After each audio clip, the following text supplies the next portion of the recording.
Business AI. The report says take-up of the technology across England and Wales is incredibly high, with around half of lawyers surveyed reporting they are already using AI technology. People just don't realise there's an entire new world emerging full of clever new tech that's going to revolutionise the way we do business.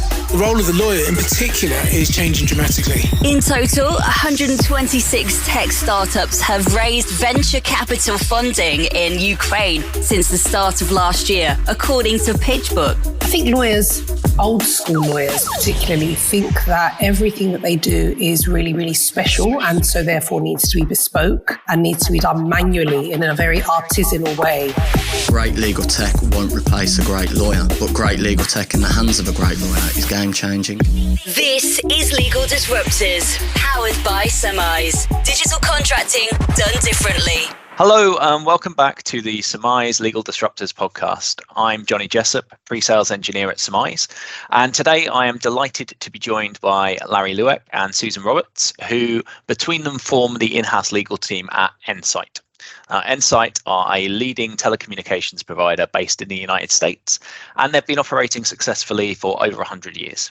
So today we're going to be talking about Larry and Susan's CLM journey and how they chose the right solution for them and things that they've learned along the way. So welcome both of you to our podcast. Welcome. Thank you. Wonderful. So let's start with a little bit of getting to know you. If you tell us about yourselves, so how did you get to where you are now today? Susan, we'll go with you first. Okay. I'm Susan Roberts, as you said, and I've been with Nsight for 7 years now. My legal career started some 40 years ago in private practice, where I spent the majority of my career.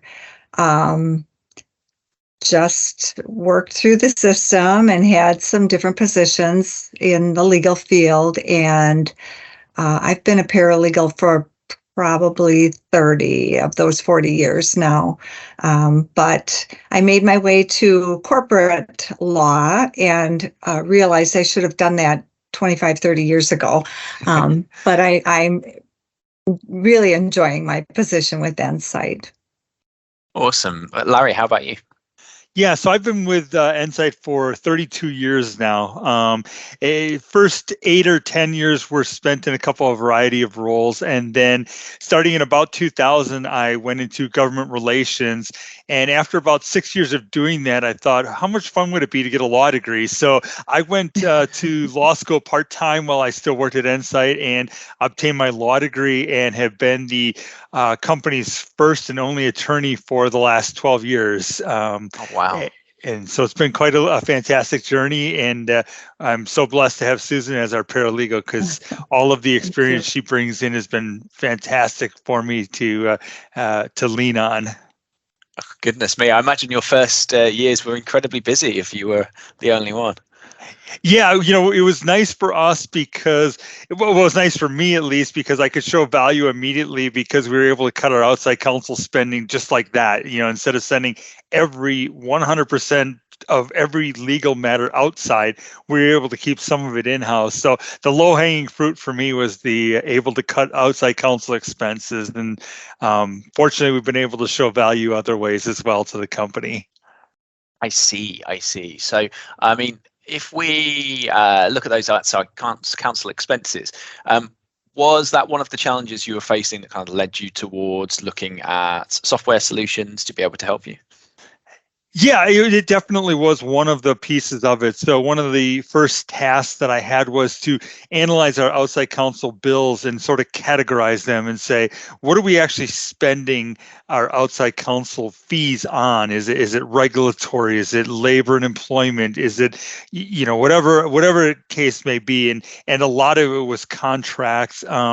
All our notices in our contracts were going to our outside counsel. So as you can imagine, right, every time our attorney gets a notice of whatever, I mean, it may be the most benign thing, but as soon as he gets the notice, we get billed for it. So that was definitely one of the factors in looking at a contractual solution that we could use. I see. Susan, what about you? What kind of areas of your work were you looking at and seeing as challenges before you started looking at software? Well, when I joined the company, we had just we had the first contract management program, and my first task was to bring in all the contracts that we had in the company and get them into the system, and start just organizing things, and right away it was, making sure we didn't miss deadlines for contract renewals or terminations, that sort of thing. So it was a challenge because there were lots of sources. The contracts were kind of all over the place. They were stored here, there, some were stored electronically, some were paper contracts. So there was a lot of scanning, and the first year, just getting everything into a program, and then trying to familiarize myself with that program enough to make it effective. It was difficult, and like I said, a challenge. And I redid it about 3 times because I kept finding a better way, to make it work for us. But we've kind of figured it out now after a little bit of trial and error. Yeah. How many contracts were you looking at sourcing? Well, trying to find across the entire business then? It ended up being it was around up to 1,800. It was a lot. There were a lot, and we don't even manage all the little contracts in the office, the sales contracts. We don't do that. We just do, the service contracts and the as you indicated, we are a wireless telecommunication company, so we have a lot of tower contracts and vendor contracts. I see. But yeah, I would say that. You say you had the lucky job of trying to find them all. Right. And that definitely is a challenge, is we don't know what we don't know. And it is really hard for us. Anybody is going to be very difficult if you don't get all the contracts, because Susan and I to this day still get asked about a contract. We'll go look in Summize for it and it's not there. And we have to tell the person asking us, we never got that contract, or we get an amendment and we can't find the contract it goes with. And then you have to, it is part of Susan's job is to be a private investigator there and search and hunt and figure out where could this one possibly have been with, because, we probably have changed 3 different employees throughout the years for it. And then we have to go back to somewhere and try and find it. So yeah, that is a big challenge, is not knowing what we don't know.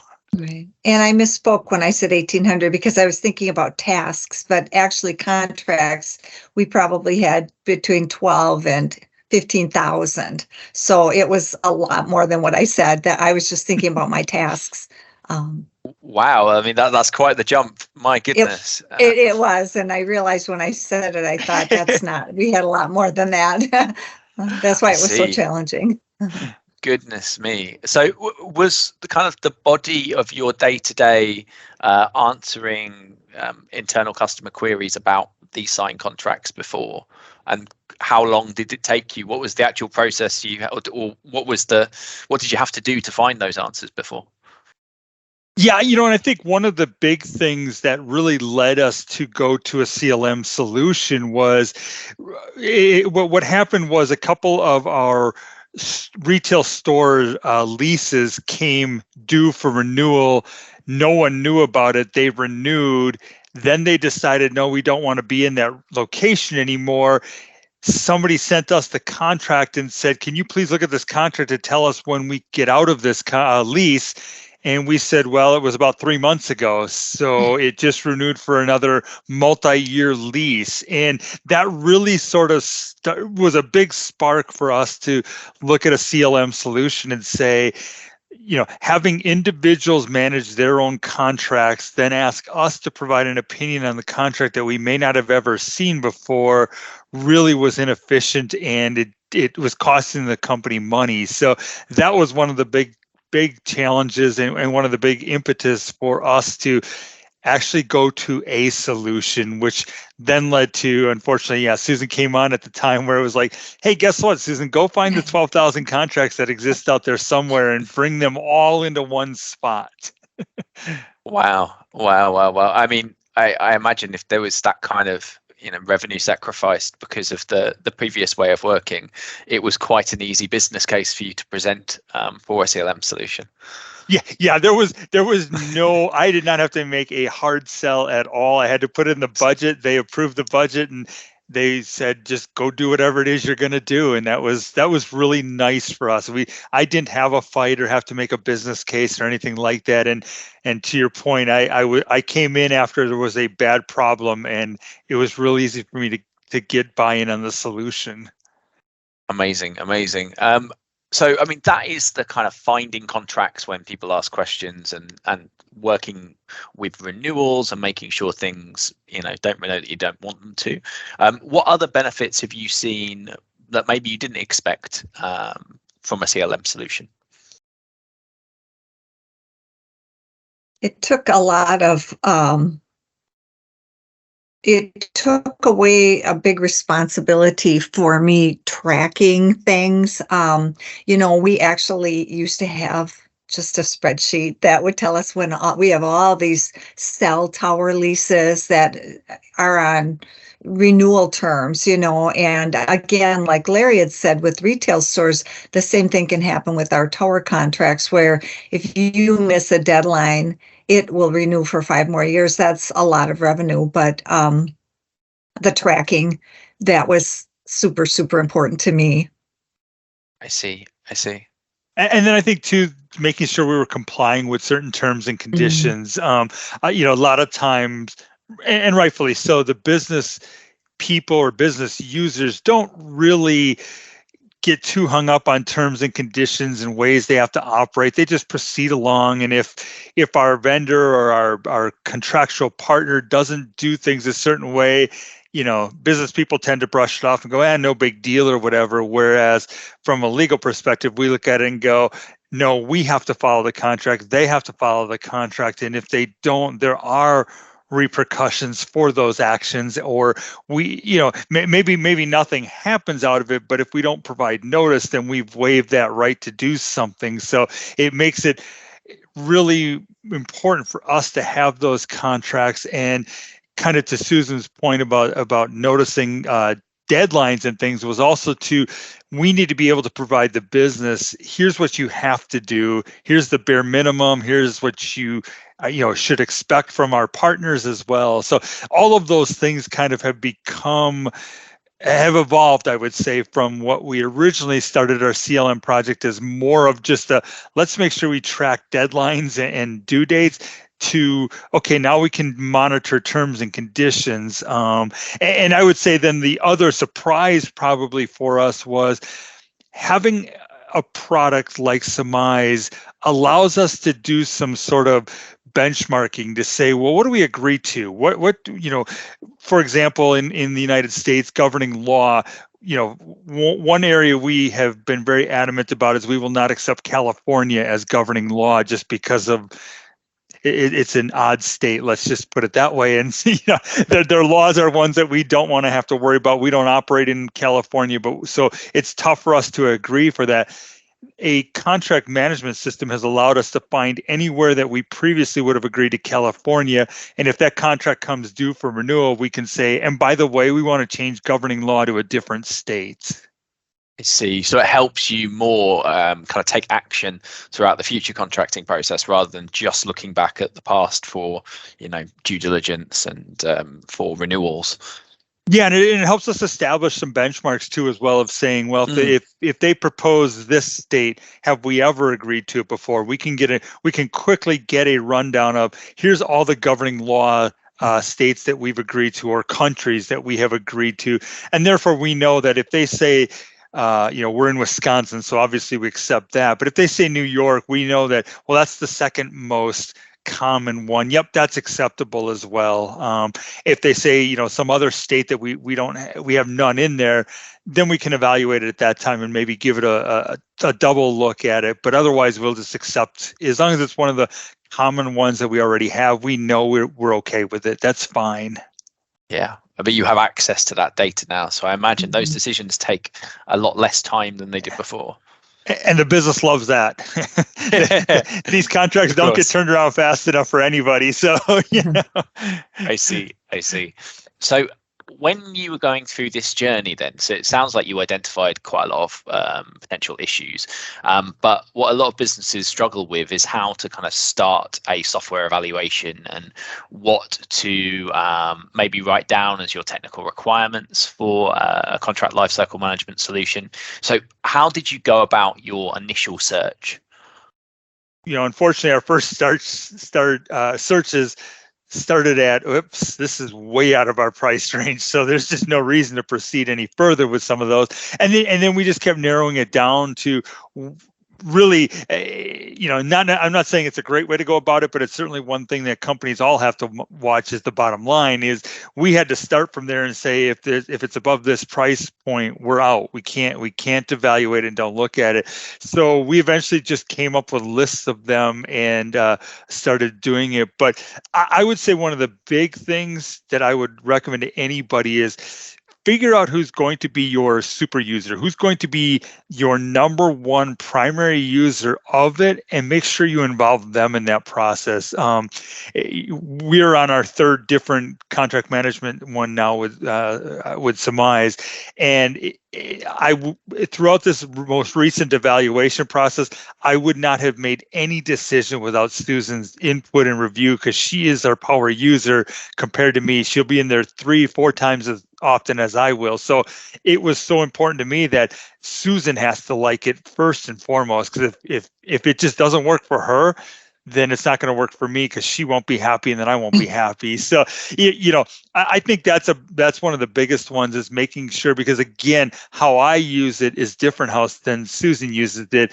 And if I were to go with a system that works for me, but not Susan, then it wasn't the right system. So it had to make sure it worked for Susan first, and then could I accept also how it worked as well.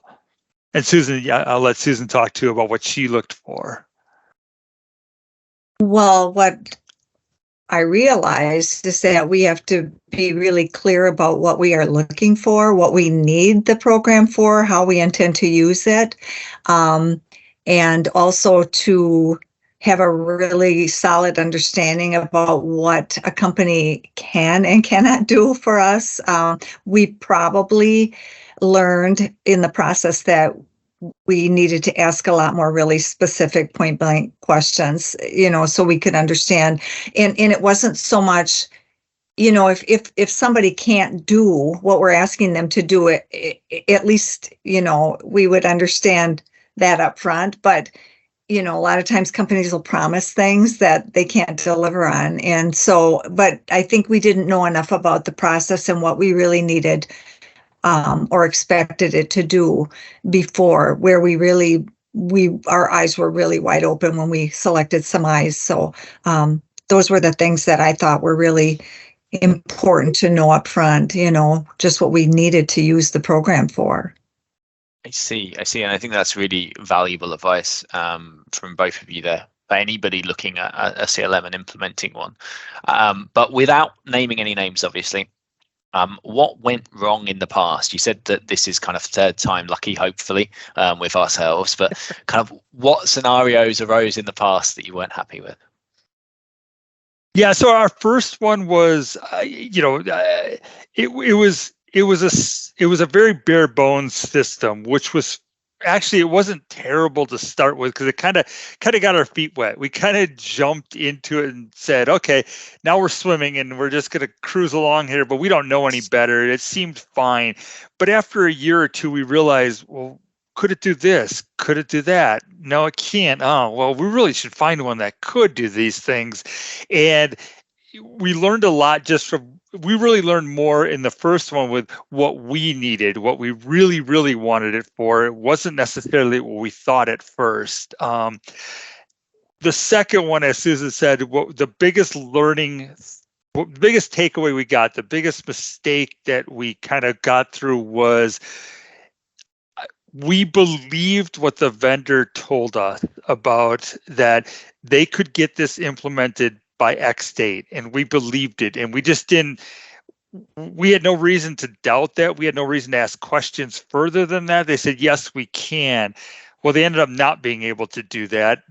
We ended up having to pay our current provider at that time another year's license just so we didn't lose our contracts, so that the new company could bring all of those contracts over and migrate them into their system. And so we ended up, like I said, paying for an extra year to have 2 different contract management platforms, and it still took 6 additional months after that. So it took almost 1 year of implementation, which when we went through the process this most recent time, as Susan said, we made very, very clear what must happen. That implementation can't go that way. It can't go wrong. And I want you to put in writing what's going to happen if it does go wrong, because it just, unfortunately, this other provider, all they kept telling us is, we'll make it right, we'll make it right. And after 3 years, we never were made right. And when we had our exit interview with them, we told them that. We said, you never made it right. And they're like, well, we offered you all these features and add-ons. And I said, none of those features or add-ons were valuable to us. So you never helped us. You were trying to just cram a product down our throat to check a box. So, to Susan's point, yeah, I get it in writing. Make sure you're clear with them and say, do you understand what I'm saying? When I say I needed to do this, do you understand what that means? And to tie onto that, one of the other things that I would say to anybody looking at a solution is ignore the bells and whistles that they want to highlight for you. Because I will admit that when we went from our first one to our second one, a lot of the bells and whistles were like, oh my God, that is so cool. That is so cool. Oh my God, that's the greatest thing ever. I never thought of that. And we didn't use them in 3 years. So it was kind of like I got suckered into the shiny object when I really should have been focused on, here's what we do and here's what we need it to do. And this last time it was a much, much more thorough and intensive evaluation process we went through. And I feel so good with the decision we made, because I feel it was completely an educated and well thought out and researched decision, and it worked. And it checked all our boxes. We didn't have any of the problems that we had the last time.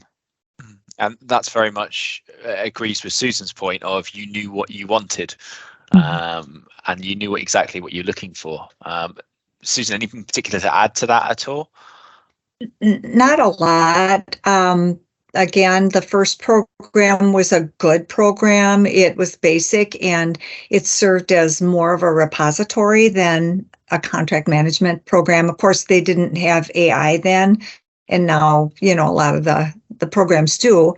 It worked for what we needed. It was good. The reporting was difficult. I had very hard time getting the reports that I needed, and I had to call customer service every time, and they would just end up doing it because it was so hard. I could have never, I'm not a programmer, and I couldn't figure that out. So that was one thing that I knew we needed, to work better. And then the next program, which was a nightmare for 3 years, the onboarding was horrible. The support was horrible. Everything, in 3 years, I could never find really anything good, which is very unfortunate. I mean, it kept our contracts in a spot, and I could find them. But when they integrated, we asked specifically if they could bring over my tasks, because I had set a couple thousand tasks, and they said yes, and then they didn't. So I spent a lot of time. Thank goodness we were able to get into our old program for another year, because I didn't miss deadlines then. But I ended up spending a lot of time having to read all the contracts and all the amendments to figure out all the current renewal terms and termination terms. And so it was so duplicitous and time consuming. So, I mean, I had a really bad feeling the whole time about this company, because it made me do everything over again that I had already done once. But anyway, so then we get to Summize, and we looked at quite a few other contract management programs. We looked at a lot of them, and we were impressed with a lot of them. And we thought that, we had actually settled on a couple of them, one or another. And then we had the demo with Summize, and it literally blew us out of the water. And then we thought, well, is this too good to be true? And so we kept coming back, and we had more demos and more meetings. And anyway, it was just, it ended up being such a blessing to me and to Larry, but in the onboarding system, the transition has been so smooth, and the people have been so helpful. Just the fact that we had meetings for weeks, just to get us to the point of where they were ready to cut us loose into the program, and now we're, in the next steps. But we've just been so pleased. We both have, but I've been so pleased with just having the support and having the program do all the things and more, that we expected or that we hoped for. That's amazing, Susan. Thank you very much for those kind words. I think that's something for us all here to be very proud of. I can see. I mean, I just had to think about your scenario with not having the tasks that you'd created in a previous platform. I mean, for you, from a personal perspective, obviously that's incredibly hard and stressful. But from a business perspective, that's your bottom line. And you're talking about, thousands, if not hundreds of thousands of dollars worth of revenue there. So I can imagine that being an absolute nightmare. But yeah, I think that's a really good summary from you both in that area. I mean, obviously you're involved in contracts day to day, and you're the ones who are most bought into this process. I recognise, and we at Summize recognise, that there are lots of other groups of people in Nsight that are also depending on you to turn around contracts quickly. All of your internal customers throughout the business. How was it? I mean, throughout all three implementations of the three different products you've gone for, how was it engaging with those parts of the business, and how did you get their buy-in so they were really secure in that new process?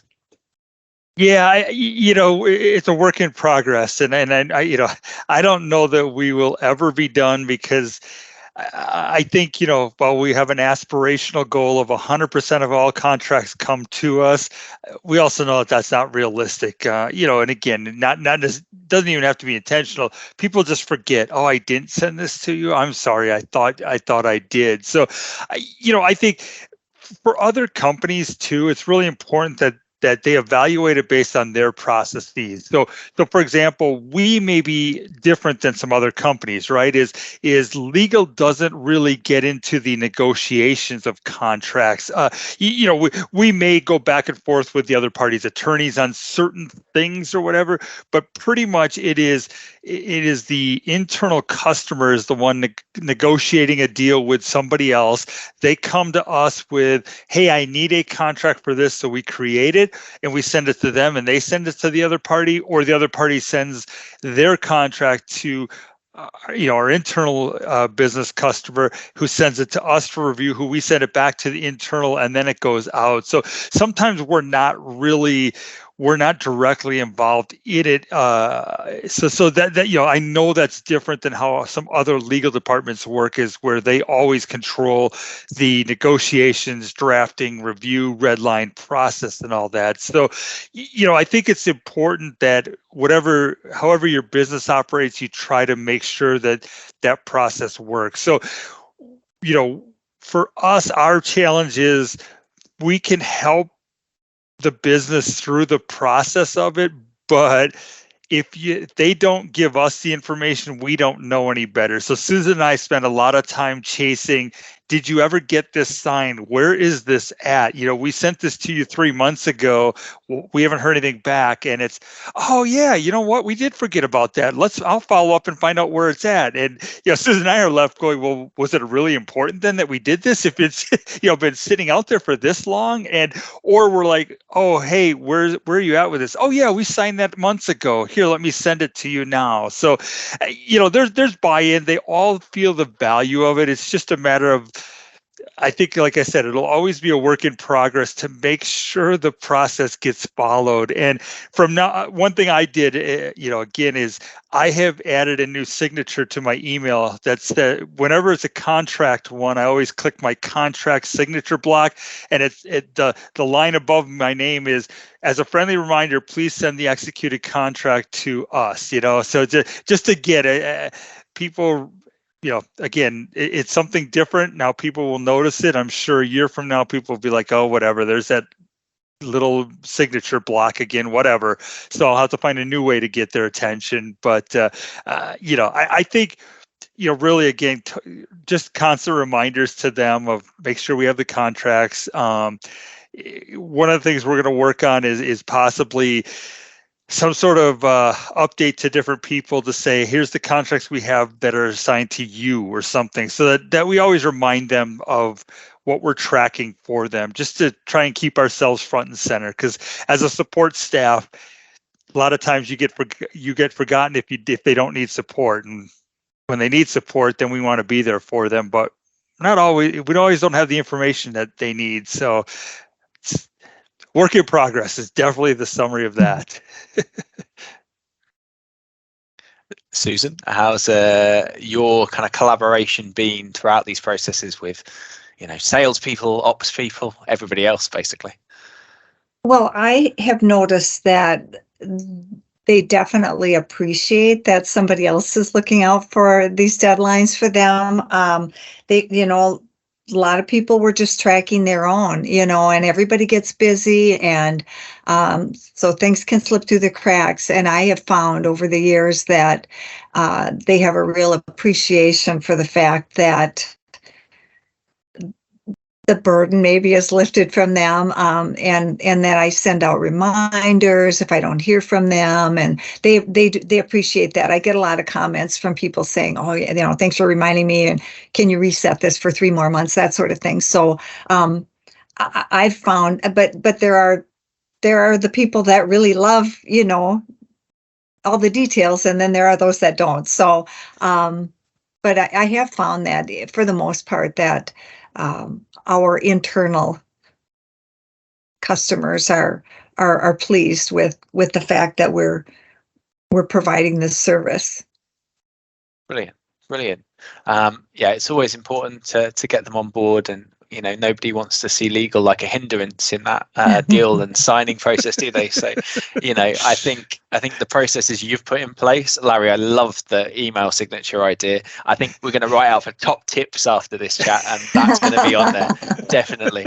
But I mean, if we look at Summize now, then, so what are the particular benefits that you've seen through? I mean, I know it's fairly early days for you, but through using Summize so far.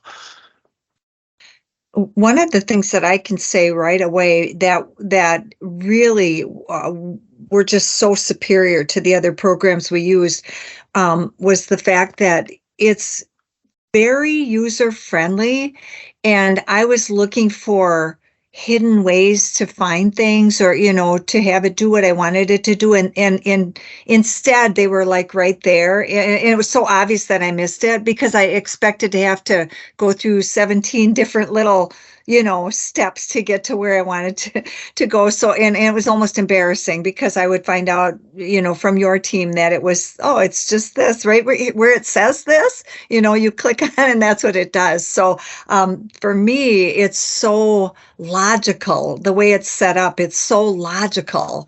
And that's been such a benefit. The usability in Summize we're very proud of, and I'm really glad that's been reflected in your journey. And the only really thing to ask you to finish off with is really what's next? What are the next big projects on the horizon? What are you looking to achieve? Sure. I'm really excited about learning more about all the tools and generating our contracts through Summize and distributing them through Summize and tracking them through Summize with all of our internal users and external users. So I'm excited to participate in any training, user conferences that you might have, those sorts of things, forums, maybe community forums where other users can get together and talk about simpler ways to do things. But again, we've only scratched the surface with what Summize can do for us. So I'm super excited to learn about all the rest, just generating documents and having them flow through the system. That's what I'm looking forward to. Wonderful, and we are looking forward to showing you, Susan, both in what we have now and what's to come. It's a very exciting time here at Summize. Well, thank you very much, both of you. I mean, both being fantastic. There's some incredible tips there for what every business that is thinking about going for a CLM or about to implement a CLM should do. And I think that there's a lot of gold there for our listeners and various businesses, anybody really looking at legal software. So I'd like to thank you both very, very much for being involved and being part of this podcast and for the wonderful content you provide.